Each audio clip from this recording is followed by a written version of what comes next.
Good morning ഓസ്ട്രേലിയയിലേക്ക് എല്ലാവർക്കും സ്വാഗതം. വിജയിച്ച വിദേശ മലയാളികളെ പരിചയപ്പെടുത്തുന്ന സെഗ്മെന്റിൽ ഇന്ന് നമ്മുടെ കൂടെ ഉള്ളത് മെൽബണിൽ നിന്നും ശ്രീ അരുൺ അശോകാണ്. Good morning Arun Ashok. Good morning. Arun ഒരു സിനിമ സംവിധായകനും എഴുത്തുകാരനൊക്കെയാണ്. ഇപ്പോൾ ഷോർട്ട് ഫിലിമിൽ ഇന്റർനാഷണൽ ഫിലിം അവാർഡ് നേടിയ വ്യക്തി കൂടെയാണ്. എന്തൊക്കെയാണ് ഈ ഫിലിം അവാർഡിനെ കുറിച്ച് അരുണിന് പറയാനുള്ളത് നമ്മുടെ പ്രേക്ഷകരോട്? ഫസ്റ്റ് ഓഫ് ഓൾ, ഈ പ്രോഗ്രാമിലേക്ക് എന്നെ ക്ഷണിച്ചതിൽ താങ്ക്സ് അലോട്ട്. പിന്നെ ഇത് 2022 ഞാൻ ഇതിന്റെ ഒരു അഡ്വർടൈസ്മെന്റ് കാണുന്നത്. ഇത് actually ICCR roots to roots അവരുടെ ഒരു ഇന്റർനാഷണൽ ഫിലിം കോമ്പറ്റീഷന്റെ ഒരു അഡ്വർടൈസ്മെന്റ് ഞാൻ കണ്ടു. അതിലത്തെ തീം വാസുദേവ കുടുംബകം എന്നായിരുന്നു. അപ്പൊ അതിന്റെ ക്രൈറ്റീരിയ എങ്ങനെയായിരുന്നു? Applications are received from across the world. ഈ തീമില്, വാസുദേവ കുടുംബം എന്ന് പറഞ്ഞ തീമില് അവർക്കൊരു 3 minutes ആശയം ഷോർട്ട് ഫിലിം നമ്മൾ ഉണ്ടാക്കി അവർക്ക് അയച്ചു കൊടുക്കണം. അത് December 31 കട്ട് ഓഫ് ഡേറ്റ് വെച്ചു, 2022. എന്നിട്ട് 2023 അവർ പ്രഖ്യാപിക്കാന്ന് പറഞ്ഞു ആരാണ് വിന്നേഴ്സ് എന്നുള്ളത്. അപ്പൊ ഞാനിത് കണ്ടത് ആക്ച്വലി ഒരു ഒക്ടോബർ സമയത്താണ് ഞാൻ യാദൃശ്ചികമായിട്ട് കണ്ടത്. അപ്പൊ എന്റെ മകൻ അവൻ അത്ലറ്റിക്സിലൊക്കെ ഉണ്ട്. അപ്പൊ ഞാൻ ഈ പാരന്റ്സ് ഞാനും വൈഫും ഞങ്ങളൊക്കെ ഈ പാരന്റ് ഡ്യൂട്ടി ഒക്കെ ചെയ്യാറുണ്ട്. അപ്പൊ ഈ ഇവിടുത്തെ അത്ലറ്റിക്സ് ഭയങ്കരമായിട്ട് ഒന്ന് ഇൻഫ്ലുവൻസ് ചെയ്തു ഈ തോട്ട് പ്രോസസ്സിന്, ഇതിന്റെ ഈ ഐഡിയ. അപ്പൊ അങ്ങനെ ഇവൻ നാഷണൽസ് കളിക്കാൻ വേണ്ടിയിട്ട്, അവനന്ന് 9 വയസ്സാണ്. നാഷണൽസ് കളിക്കാൻ വേണ്ടിയിട്ട് ബ്രിസ്ബെയിനിലേക്ക്, ഞങ്ങൾ മെൽബണിൽ ബ്രിസ്ബെയിനിലേക്ക് പോയി. ആ സമയത്ത് അവിടെ വെച്ചിട്ട് ഈ ആശയം എനിക്ക് തോന്നിയത് എന്തുണ്ടായെന്ന് വെച്ച് കഴിഞ്ഞാൽ, ലൈക്ക് ബേസിക്കലി ഈ നമ്മുടെ ഒരു ഒളിമ്പിക്സിൽ നടക്കുന്ന പോലെയായിരുന്നു അവിടുത്തെ ആ ഒരു അറ്റ്മോസ്ഫിയർ. സ്പോർട്സ് ആണ് തീം, ബാക്ക്ഗ്രൗണ്ട് തീം അല്ലേ? അത് അപ്പൊ അങ്ങനെയായിട്ട് വന്നു. അപ്പൊ അവിടെ വെച്ചിട്ടാണ് ഞാനിത് കണ്ടതും. അപ്പോ ലൈക്ക് ഒരു മൾട്ടി ക്ലാസ് എന്ന് പറഞ്ഞിട്ടുള്ള വിഭാഗമുണ്ട്. അത് ഏബിൾ ബോഡി, ഡിസേബിൾ ബോഡി, അങ്ങനെ അതിനെ അത്ലറ്റിക്സില് ചെയ്യുന്നത് ഏബിൾ ബോഡി മൾട്ടി ക്ലാസ് എന്ന് പറഞ്ഞിട്ടാണ്. അപ്പോൾ മൾട്ടി ക്ലാസ് എന്ന് പറയുമ്പോൾ അതില് ഡിസേബിൾഡ് ആയിട്ടുള്ള കുറെ കുട്ടികളുണ്ട്.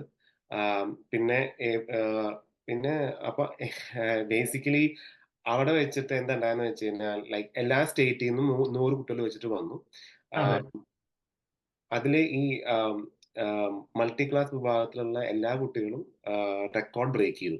അപ്പൊ അങ്ങനത്തെ അത് ഭയങ്കര എനിക്കൊരു അതിശയായി. കാരണം നമ്മള് നമ്മൾ കാണുന്നതാണ് എല്ലാം, how they are actually performing in the national events അത്ലറ്റിക്സിൽ.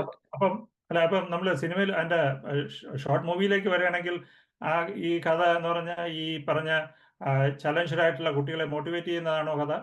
എക്സാക്ട്ലി. അപ്പൊ അങ്ങനെ വന്നപ്പോ ഇവരെ രണ്ടുപേരും അങ്ങോട്ടും ഇങ്ങോട്ടും ഹെൽപ്പ് ചെയ്യുകയാണെങ്കിൽ എങ്ങനെയായിരിക്കും എന്നുള്ളതായിരുന്നു അതിന്റെ ഒരു ആശയം ഉണ്ടായിരുന്നത്. അപ്പൊ ഇത് അവാർഡ് ദാനമൊക്കെ കഴിഞ്ഞോ? യെസ്. അപ്പൊ അങ്ങനെ നമ്മൾ അതിന്റെ അത് ചെയ്തു. അത് കഴിഞ്ഞ് അവര് പ്രഖ്യാപിച്ചപ്പോൾ നമുക്കാണ് ഫസ്റ്റ് പ്രൈസ് എന്ന് പ്രഖ്യാപിച്ചത്. ശരി. Congratulation Arun Ashok. I think നിങ്ങൾ അതിനകത്ത് ഒരുപാട് എഫർട്ട് എടുത്തു. അപ്പോൾ ഈ ഷോർട്ട് മൂവീസ് എന്ന് പറഞ്ഞാൽ നിങ്ങളുടെ ഒരു പാഷൻ ആണോ, അതോ മെയിൻ മൂവീസിലേക്ക് പോകാനുള്ള ഒരു പാത്വേ ആണോ? ഡെഫിനറ്റ്ലി. അപ്പം ഇത് ആക്ച്വലി ഒരു ഷോർട്ട് ഫിലിം ആണെങ്കിലും ഇത് ആക്ച്വലി ഒളിമ്പിക്സിൽ TVN മൂവി ഷോ എന്ന് പറഞ്ഞിട്ട് ഉണ്ടായിരുന്നു. കഴിഞ്ഞ 40 വർഷമായിട്ട് അവർ ചെയ്യുന്നുണ്ടായിരുന്നു.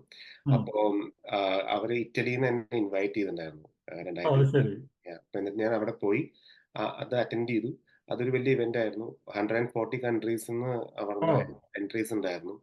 അപ്പോ ഇത് സ്പോർട്സ് ആൻഡ് മോട്ടിവേഷണൽ അത്ലറ്റിക്സിന്റെ ഒരു മോട്ടിവേഷൻ സബ്ജക്റ്റ് ആയിരുന്നല്ലോ. ആയിരിക്കാം നമ്മൾ നോമിനേറ്റഡ് ആയത്. നോമിനേഷൻ കിട്ടി. അവിടെ പോയി അപ്പൊ അവിടുന്ന് നമ്മളത് വിൻ ചെയ്തപ്പോൾ വലിയൊരു മോട്ടിവേഷൻ ആയി എനിക്ക്. ആക്ച്വലി എനിക്കിപ്പോ ഒരു മെയിൻ സ്ട്രീം ഫിലിമിലേക്ക് അത് എങ്ങനെ കൊണ്ടുവരാൻ പറ്റുന്നുള്ള. ആ, ഞാനപ്പോ ആ, അവിടെ ഇരുന്നപ്പോ എനിക്ക് വേറൊരു തോട്ട് വന്നു. അപ്പൊ അങ്ങനെ അതിന്റെ ബേസിസിൽ ഞാനിപ്പോ ഒരു ഫീച്ചർ ഫിലിമിന്റെ സ്ക്രിപ്റ്റ് എന്റെ ഓ വെരി ഗുഡ്. ഓ റിസീവ് ആണ്. മുഴുനീള ചിത്രം ഇംഗ്ലീഷിലാണോ മലയാളമാണോ? അത് ആക്ച്വലി എന്താ ഉണ്ടായെന്ന് വെച്ച് കഴിഞ്ഞാൽ ഞാനപ്പോ അതിന്റെ സ്റ്റോറി ലൈൻ ഒരു ബോളിവുഡ് ആക്ടറിന് ഇഷ്ടമായി. ഓ ഓക്കെ. അപ്പോ സോ ആള് ആൾക്ക് അതിൽ അഭിനയിക്കണം താല്പര്യം പറഞ്ഞിട്ടുണ്ട്. ഓ വെരി ഗുഡ്, വെരി ഗുഡ്. അപ്പോൾ ഉടനെ തന്നെ നമുക്ക് അരുൺ അശോകിന്റെ ഡയറക്ഷനിലും സ്ക്രിപ്റ്റിംഗിലും ഒരു ബോളിവുഡ് പടം പ്രതീക്ഷിക്കാം അല്ലേ? വെൽ അങ്ങനെയൊന്നുമില്ല നമുക്ക്.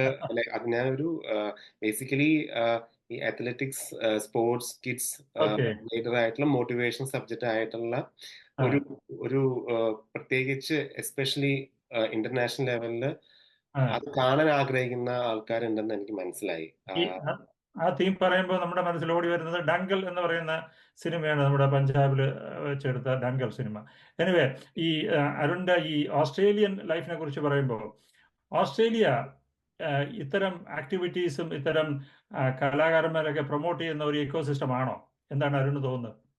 ഓ ഡെഫിനറ്റ്ലി. ഇപ്പോ റീസെന്റ് ആയിട്ട് I think what I read is അപ്പൊ ഓസ്ട്രേലിയ ഇന്ത്യ ഒരു ട്രീറ്റി ഫോം ചെയ്തിട്ടുണ്ട് helping for the film fraternity. അപ്പം രണ്ട് കൺട്രീസും കൂടുതലായിട്ട് ഫിലിം മൂവീസ് അങ്ങനെ അതിലേക്ക് യോജിച്ചു കൊണ്ടുവരാം. അപ്പൊ ആ ഒരു സപ്പോർട്ട് രണ്ട് ലെവലിലും നടക്കുന്നുണ്ട്. ഇപ്പോ അതിന്റെ ഭാഗമായിട്ട് റീസെന്റ് ആയിട്ട് എനിക്ക് തോന്നുന്നു ഒരു ഹിന്ദി ഫിലിം അവരിപ്പോ സ്റ്റാർട്ട് ചെയ്തിട്ടുണ്ട്. ഐ തിങ്ക് മാത്രമല്ല ഇവിടുത്തെ ഈ ഫിലിം ഇൻഡസ്ട്രി നോക്കുകയാണെങ്കിൽ പ്രത്യേകിച്ച് വിക്ടോറിയയില് ഒരുപാട് ഹോളിവുഡ് പടങ്ങൾ ഇവിടെ പ്രൊഡ്യൂസ് ചെയ്യുന്നുണ്ട്. പലർക്കും അറിയാത്തൊരു കാര്യമാണ്. അതിൽ ഒരുപാട് ഇന്ത്യൻസ് അഭിനയിക്കുന്നുണ്ട്. അതും പലരും നമ്മളെ പോലുള്ള പല ഇന്ത്യൻസും അതിന് അത്ര എഫർട്ട് എടുക്കുന്നില്ല അതിനൊക്കെ കയറിപ്പോകാനായിട്ട്. അപ്പം വിക്ടോറിയയിൽ പറയുകയാണെങ്കിൽ ഗവൺമെന്റ് തന്നെ ഒരുപാട് ഫണ്ട് ചെയ്യുന്നുണ്ട്, ഇതിനെ സബ്സിഡൈസ് ചെയ്യുന്നുണ്ട് ഇത്തരം മൂവികൾ വരാനായിട്ട്. അപ്പോൾ ഇന്ത്യയിൽ നിന്നൊക്കെ ഒരുപാട് മൂവികൾ വരട്ടെ.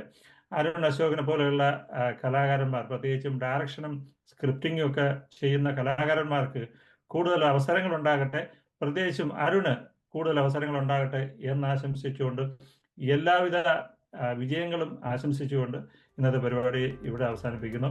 Thank you Arun Ashok. മെൽബണിലെയും മറ്റ് എല്ലാ മലയാളികൾക്കും വേണ്ടി ഇന്ന് നമ്മൾ വിജയിച്ച വിദേശ മലയാളികളെ പരിചയപ്പെടുത്തുന്ന സെഗ്മെന്റിൽ നമ്മളോട് ഉള്ളത് അരുൺ അശോക്, മെൽബണിൽ നിന്നാണ്. Thank you so much. Thank you.